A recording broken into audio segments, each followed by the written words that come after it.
Assalamualaikum warahmatullahi wabarakatuh. Halo teman-teman semua, kembali lagi bersama saya, Susan Fakira. Nah, pada video kali ini saya akan membahas mengenai perjuangan pembebasan Irian Barat. Begitu teman-teman, simak terus videonya sampai akhir ya. Latar belakang pembebasan Irian Barat. Irian Barat saat ini lebih dikenal dengan nama Papua Barat dan merupakan wilayah Negara Kesatuan Republik Indonesia yang dulunya berada dalam kekuasaan Belanda. Irian Barat masuk bergabung menjadi bagian NKRI harus melalui perjuangan yang sangat panjang dan penuh pengorbanan. Karena kesamaan visi dan misi serta latar belakang, maka pemerintahan berusaha memperjuangkan pembebasan wilayah Irian Barat dari kekuasaan Belanda.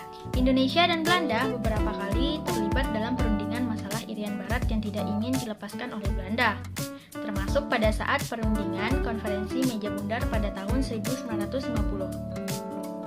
Akan tetapi, Abjarian penyelesaian melalui jalur bilateral ini tetap mengalami kegagalan hingga akhirnya pemerintah Indonesia mengajukan permasalahan ini ke sidang Majelis Umum PBB. Nah, upaya diplomasi yang dilakukan melalui forum PBB juga tetap mengalami kegagalan hingga kemudian Indonesia melakukan diplomasi aktif dan efektif. Puncaknya dilakukan Konferensi Asia Afrika yang menjadi langkah efektif dalam menggalang kekuatan untuk membantu diplomasi Indonesia di tingkat internasional. Pada tahun 1957, Indonesia kemudian melancarkan aksi-aksi pembebasan Irian Barat dan puncak ketegangannya terjadi pada tanggal 17 Agustus tahun 1960. Selanjutnya, jalur pembebasan Irian Barat terbagi menjadi tiga. Yang pertama yaitu jalur diplomasi, yang kedua perjuangan melalui jalur ekonomi, dan yang ketiga melalui jalur militer. Baiklah, saya akan menjelaskan yang pertama, yaitu perjuangan melalui diplomasi. Dalam upaya membebaskan wilayah Irian Barat dari kekuasaan pemerintah Belanda, maka pemerintah Indonesia mengambil langkah perjuangan diplomasi yang dilakukan secara bilateral, baik dengan pemerintahan Belanda maupun dengan dunia internasional. Jalur diplomasi atau perundingan pertama kalinya dilakukan pada masa pemerintahan Kabinet Natsir di tahun 1950. Meski berakhir dengan kegagalan, bahkan pemerintahan Belanda memasukkan wilayah Irian Barat dalam wilayah kerajaannya secara sepihak di tahun 1952. Hal ini juga berlanjut di masa Kabinet Sastro Midjojo dengan melakukan diplomasi internasional dengan membawa masalah Irian Barat pada forum PBB, namun tidak membawakan hasil. Lalu pada masa Kabinet Burhanuddin, diplomasi masih terus dilakukan. Namun pemerintah Belanda menanggapi bahwa masalah Irian Barat merupakan masalah antara Indonesia Belanda dan mengajukan usul yang berisi tentang penempatan Irian Barat di bawah Uni Indonesia Belanda. Perjuangan diplomasi tidak terhenti sampai di situ, karena pemerintah Indonesia juga melakukan pendekatan dengan negara-negara di Asia Afrika, dan hal ini membawa hasil yang positif antara lain. Yang pertama, dalam konferensi Pancanegara yang kedua di Bogor, 5 negara peserta sepakat mendukung Indonesia dalam mengembalikan Irian Barat ke dalam wilayah Indonesia.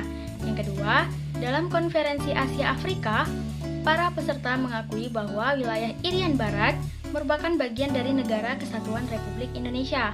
Namun sayangnya, perjuangan diplomasi ini tidak membawa hasil, sehingga hubungan antara pemerintah Indonesia dengan Belanda semakin memanas. Nah, yang ketiga yaitu jalur perjuangan melalui konfrontasi atau militer. Karena perjuangan melalui jalur diplomasi tidak membawakan hasil, maka akhirnya pemerintah Indonesia mengubah bentuk perjuangannya menjadi militer. Apalagi saat itu hubungan antara Indonesia dengan Belanda telah memanas. Nah, hingga tahun 1957, Belanda tetap menduduki Irian Barat, sehingga pemerintah Indonesia memutuskan untuk meningkatkan perjuangannya melalui jalur konfrontasi dengan melakukan aksi-aksi pembebasan Irian Barat. Nah, aksi ini dilakukan di seluruh wilayah tanah air Indonesia yang dimulai dengan pengambilan alihan perusahaan milik Belanda.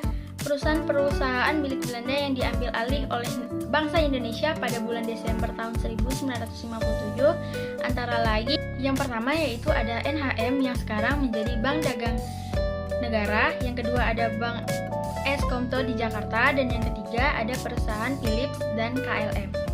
Kemudian, pada tanggal 17 Agustus 1960, pemerintah Indonesia secara resmi memutuskan hubungan diplomatik dengan pemerintahan Belanda. Dengan semakin tegangnya hubungan antara pemerintah Indonesia dan Belanda, saat itu, maka dalam sidang PBB di tahun 1961, masalah ini kembali diperdebatkan. Lalu, Sekretaris Jenderal PBB saat itu menyarankan kepada salah seorang diplomat Amerika Serikat untuk mengajukan usul penyelesaian masalah Irian Barat. Lalu, pada bulan Maret tahun 1962, Ellsworth Bunker lalu mengusulkan agar pihak pemerintahan Belanda menyerahkan kedaulatan Irian Barat kepada pemerintah Indonesia, yang dilakukan melalui PBB dalam waktu 2 tahun. Akhirnya, Indonesia menyetujui usul Bunker tersebut dengan catatan agar waktu 2 tahun itu diperpendek. Sebaliknya, pemerintahan Belanda tidak mau melepaskan Irian Barat, bahkan membentuk negara boneka Papua. Dengan sikap pemerintahan Belanda tersebut, maka tindakan pemerintah Indonesia dan politik konfrontasi ekonomi ditingkatkan menjadi konfrontasi di segala bidang. Baik, selanjutnya yaitu upaya pembebasan Irian Barat oleh Indonesia. Di balik terbentuknya Monumen Mandala dan sejarah tentang upaya pembebasan Irian Barat oleh Indonesia yang dimulai pada tahun 1957, adapun upaya yang dilakukan Indonesia adalah melancarkan aksi-aksi pembebasan Irian Barat, dimulai dengan pengambilan semua perusahaan milik Belanda di Indonesia oleh kaum buruh. Untuk mencegah anarki KSAD, Nasution mengambil alih semua perusahaan Belanda dan menyerahkannya kepada pemerintah. Hubungan Indonesia semakin memuncak ketegangannya pada tanggal 17 Agustus 1960, ketika Indonesia akhirnya memutuskan hubungan diplomatik dengan kerajaan Belanda. Lalu, pada pidatonya tanggal 30 September 1960, Presiden Soekarno di depan sidang Majelis Umum PBB menegaskan kembali sikapnya tentang upaya pengambilan Irian Barat ke pengakuan Republik Indonesia. Dan dengan pidato Presiden Soekarno, dibuka kembalinya perdebatan Irian Barat di forum PBB. Usulan yang muncul dari perdebatan itu adalah agar pihak Belanda menyerahkan Irian Barat kepada Republik Indonesia. Namun tetap saja, Belanda tidak ingin menyerahkan Irian Barat ke Indonesia. Maka Indonesia akan menumpu dengan kekuatan militer. Belanda mengajukan nota protes kepada PBB bahwa Indonesia akan melakukan berbagai agresi. Belanda kemudian memperkuat kedudukannya di Irian Barat dengan mendatangkan bantuan dengan mengerahkan kapal perangnya ke perairan Irian. Di antaranya adalah kapal induk Karel Dorman. Dan pada tanggal 19 Desember 1961, Presiden Soekarno di depan rakyat Yogyakarta mengeluarkan komando untuk berkonfrontasi secara militer dengan Belanda yang disebut Trikora. Adapun isi dari Trikora yaitu yang pertama, gagalkan pembentukan negara boneka Papua bentukan Belanda. Yang kedua, kibarkan sang merah putih di Irian Barat. Dan yang ketiga, bersiaplah untuk mobilisasi umum guna mempertahankan kemerdekaan dan kesatuan tanah dan bangsa. Belanda di Papua, langkah pertama yang dilakukan oleh Presiden Soekarno ialah mengeluarkan Keputusan Presiden Nomor 1 Tahun 1962 tertanggal 2 Januari 1962 tentang pembentukan Komando Mandala. Pembebasan Irian Barat di bawah Komando Mayor Jenderal Soeharto. Sebelum Komando Mandala menjalankan fungsinya, unsur militer Indonesia dari Kesatuan Motor Torpedo Boat telah melakukan penyusupan ke Irian Barat. Namun, upaya ini diketahui oleh Belanda, sehingga terjadi pertempuran yang tidak seimbang di Laut Aru antar kapal-kapal bot Indonesia dengan kapal-kapal Belanda. Naas, kapal MTB Macan Tutul berhasil ditembak oleh Belanda sehingga kapal terbakar dan tenggelam. Peristiwa ini memakan korban Komodor Yos Sudarso dan Kapten Wiranto yang gugur bersamaan dengan tenggelamnya MTB Macan Tutul.